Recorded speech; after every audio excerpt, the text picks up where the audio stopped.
السلام علیکم ناظرین اکرام، میں سردار اویس اشرف خان آپ سے مخاطب ہوں۔ آپ ہمارا فیس بک اور یوٹیوب چینل دیکھ رہے ہیں۔ آج کی جو بڑی خبر ہے وہ یہ ہے کہ پاکستان اور انگلینڈ کا جو فائنل چل رہا تھا فائنل انگلینڈ نے جیت لیا اور پاکستان جو ہے وہ ہار گیا۔ لیکن بہرحال بات کریں گے ذرا میچ پہ کہ میچ کی صورتحال کیا تھی اور بیسیکلی ہوا کیا۔ سب سے پہلی بات تو یہ ہوئی کہ ہم ٹاس ہار گئے، پاکستان ٹاس ہار گیا اور انگلینڈ نے پہلے بالنگ کی تو بالنگ میں انہوں نے مطلب وہ پورا اس کا فائدہ اٹھایا۔ لیکن حسب روایت جو پاکستانی بیٹنگ تھی وہ بری طرح ناکام ہوئی اور ہماری جو بیٹنگ تھی وہ اس طرح نہیں چل سکی جس طرح ہم حسب روایت حسب سابق ہماری بیٹنگ چلتی آتی ہے۔ کبھی کبھار تو ہم ایسی ٹیموں کو بھی رگیت دیتے ہیں کہ بس سب کو آگے لگا لیتے ہیں، لیکن کبھی کبھار ایسا ہوتا ہے کہ ہماری بیٹنگ نہیں چلتی۔ خیر بہرحال بیٹنگ نہیں چل سکی۔ انفارچونیٹ سب سے پہلے یہ ہوا کہ اوپننگ جو بیٹسمین تھے ان دونوں کی کوئی خاص بیٹنگ نہیں رہی، یعنی بابر اعظم تو بالکل آج آف کلر نظر آئے اور رضوان نے کچھ ہلکا پھلکا، لیکن ان سے بھی وہ بات نہ بنی۔ اس کے بعد جو ہمارا مڈل آرڈر بیٹنگ تھا اس میں بھی دیکھے جائیں تو جب حارث آئے تو حارث نے بھی جو سٹارٹ لیا تھا وہ بڑا زبردست لیا تھا اور وہ فل فلیج فارم میں نظر آ رہے تھے اور ان کا مومنٹم بھی بہت اچھا تھا۔ لیکن واللہ عالم پتہ نہیں کیا ہوا۔ ایک تو سب سے بڑا مسئلہ یہ ہے کہ پاکستانی جو ہمارے شاٹ کھیلتے ہیں وہ لمیٹڈ شاٹ کھیلتے ہیں اور میلبرن کا کرکٹ سٹیڈیم جو ہے وہ آپ کو پتہ ہے گراؤنڈ کافی بڑا ہے، تو اس وجہ سے 90 میٹرز کی باؤنڈریاں ہیں اور 80 سے پلس ہی ہیں، تو یہ 75 کے سٹروکس تھے تو وہ ڈیفینیٹلی کیچ ہو گئے۔ لیکن بہرحال حارث بھی نہیں چل سکے۔ اس کے بعد یکے بعد دیگرے تو چل اور میں آیا، تو چل میں آیا، یہ پالیسی تھی جو حسب سابق ہم چلاتے رہے۔ خیر بہرحال جو مڈل آرڈر بیٹنگ تھی ہماری، اس میں شان مسعود نے کچھ قدرے یعنی آٹے میں نمک کا کردار ادا کیا۔ شان مسعود کی بھی وہ بیٹنگ نہیں تھی، لیکن البتہ یہ ہے کہ ان تمام پلیئر سے اگر آپ امیجن کریں تو آپ کو پتہ چلے گا کہ شان مسعود ان سب میں سے بہتر کھیلے۔ اس کے بعد یہ ہوا ہے کہ جو ہماری بیٹنگ کے اندر سب سے جو نمایاں بات تھی وہ یہ تھی کہ جی ہم نے اتنی زیادہ ڈاٹ بال کر دیں، اتنی ڈاٹ بال کر دیں کہ بس پھر اس کے بعد یہ ڈاٹ بال کھیلنے کے بعد ہم آخر میں جو ہوتا ہے وہ آپ کو پتہ ہے مایوس ہی ہوتے ہیں، اور پھر آخر میں ہم سوشل میڈیا پہ اپنا سارا درد نکالتے ہیں، کوئی کیا کہہ رہا ہے، کوئی کیا کہہ رہا ہے، کوئی کیا کہہ رہا ہے۔ لیکن بہرحال وہ 136 رنز اور 137 رنز کا ٹارگٹ ملا۔ اب جو دیکھا جائے تو 137 رنز کا ٹارگٹ اس حساب سے تو کوئی بھی نہیں تھا، لیکن ایک چیز جو تھی وہ بڑی زبردست تھی، وہ یہ تھی کہ پاکستان ٹیم جو شروع سے جب کھیل رہی تھی اور شروع میں جو ہم نے میچ وغیرہ کھیلے اس سے تو ہمارا یہ لگا تھا کہ تمام ٹیموں میں کہ ہم تو سیمی فائنل کیا، ہم تو بس اس دوڑ سے ہی باہر ہو گئے، لیکن بہرحال پھر ہم سیمی فائنل میں گئے، اس کے بعد فائنل میں گئے۔ لیکن اب بھی آپ کہہ سکتے ہیں کہ پاکستان جو ہے وہ ورلڈ نمبر 1 ٹیم نہیں ہے تو کم از کم سیکنڈ نمبر کی ٹیم ہے، یہی نہیں آپ کہہ سکتے ہیں۔ لیکن اس میں بابر اعظم کی کپتانی کے اوپر بھی بہت سارے سوالات پیدا ہوتے ہیں کہ جو انہوں نے ایک جو 4 بالر کھلانے چاہیے تھے، 5واں انہوں نے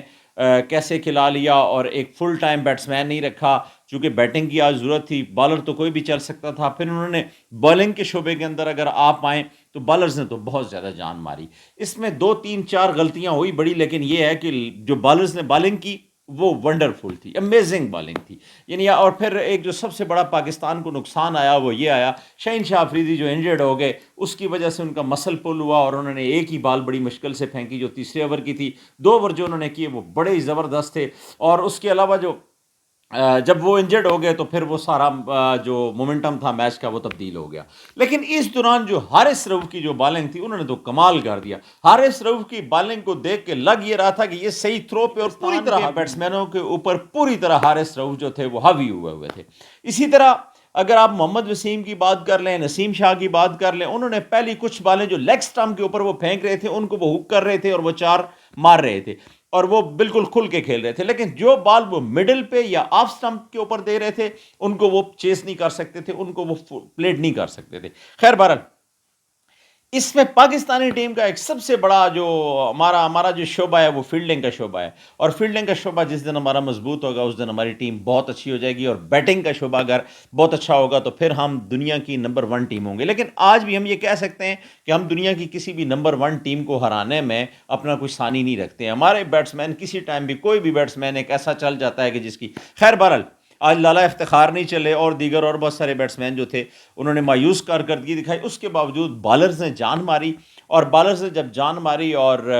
پھر وہ جو 136-37 رنز کا جو ٹارگٹ تھا وہ پہاڑ ٹارگٹ ثابت ہوا انگلینڈ کے لیے۔ یہ کوئی آسان میچ نہیں تھا انگلینڈ کے لیے۔ جب جوز بٹلر کھیل رہے تھے تو اس وقت تو یہ لگ رہا تھا کہ یہ میچ تو بس 10-15 اوور کے اندر اندر ختم ہو جائے گا، اور پنڈت جو ادھر ادھر کے جو سوشل میڈیا پہ بیٹھے ہوئے تھے وہ تو کہہ رہے تھے بات ہی کوئی نہیں ہے جی، وہ یوں ہو جائے گا، میچ تو یوں گیا۔ لیکن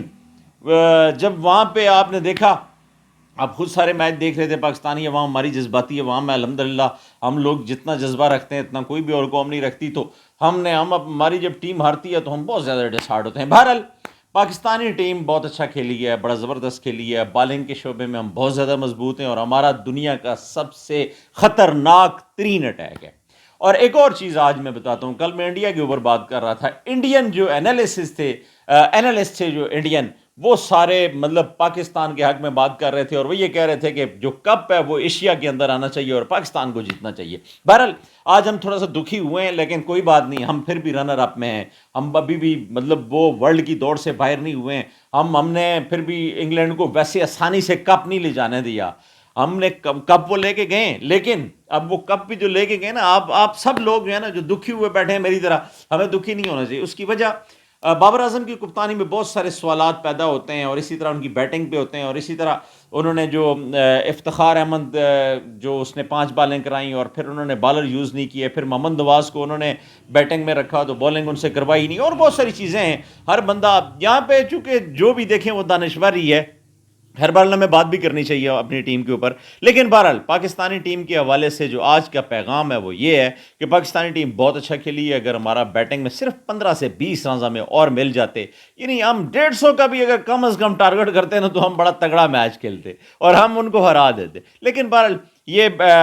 گڈ لک اور بیڈ لک کے سوتے ہیں، بہرحال چلیں کوئی بات نہیں، حساب چکتا کر دیں گے۔ انہوں نے ہمارا 92 والا حساب چکتا کر دیا، اب انشاءاللہ کبھی کوئی چیمپئن ٹرافی آئی یا کوئی اور سیریز آئی تو انشاءاللہ ہم کر دیں گے۔ تو آج کا جو میسج ہے وہ عوام کے لیے یہ ہے کہ سب نے صحیح کہا، ہر بندے کے اپنے اپنے جذبات تھے، مگر یہ ہے کہ ہماری ٹیم جو ہے وہ بالنگ کے شعبے میں دنیا کا سب سے خطرناک اٹیک ہے، اور بہت اچھی بالنگ ہماری طرف سے ہوئی ہے۔ بیٹنگ کے اوپر ہمیں توجہ دینے کی ضرورت ہے، اور فیلڈنگ کے اوپر خاص کر، اور پھر جو مڈل آرڈر جو ہمارا بیٹنگ مڈل آرڈر ہے وہ، اور اس کے علاوہ ہمارا اوپننگ سٹینڈ جو ہے